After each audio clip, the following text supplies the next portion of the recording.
pregnancy. And to discuss this now, we're joined by clinical psychologist Dr.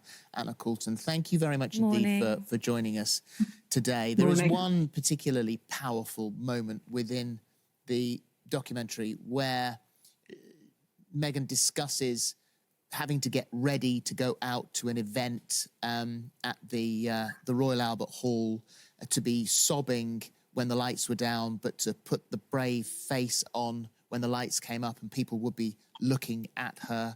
For something like that, when you hear the depth and severity of it, not apparently, allegedly, to be offered help, seems particularly cruel.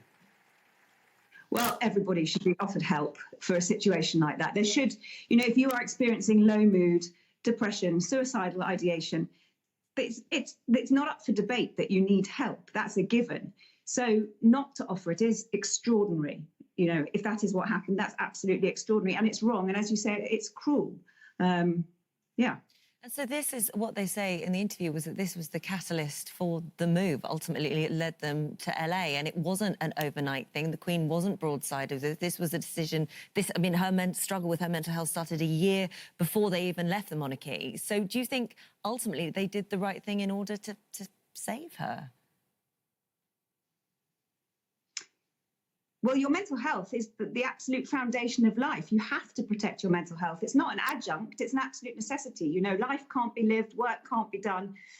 You can't bring up your kids, you can't have relationships. If your mental health is collapsing, nothing else functions. So it's the absolute bedrock, it's the foundation, and it needs to be of primary importance. Again, for me, that's a given.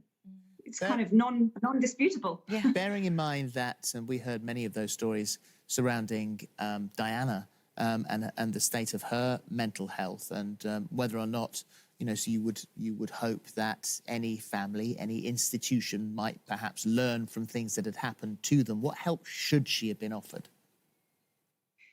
The minute that she asked for help, she should have been either referred to or given access immediately to a clinical psychologist or a psychiatrist for a proper evaluation of how much need there was. Did she need medication? Did she need therapy? Did she need both? What did she need? There shouldn't have been a delay. Those resources are available, particularly within that institution. Those resources should be available immediately, and that's what should have happened immediately. To deny people that is to deny them basic access to healthcare. I guess it's funny because we came into the story and we found out all of it in the space of 2 hours. But ultimately, the ending of the story, which she describes herself at the end, is kind of better, greater than any fairy tale happy ending. I guess is for anybody watching that's struggling with their own mental health to know that if you get the correct care and you make those changes in your life, you can get better, and there is a happy ending there.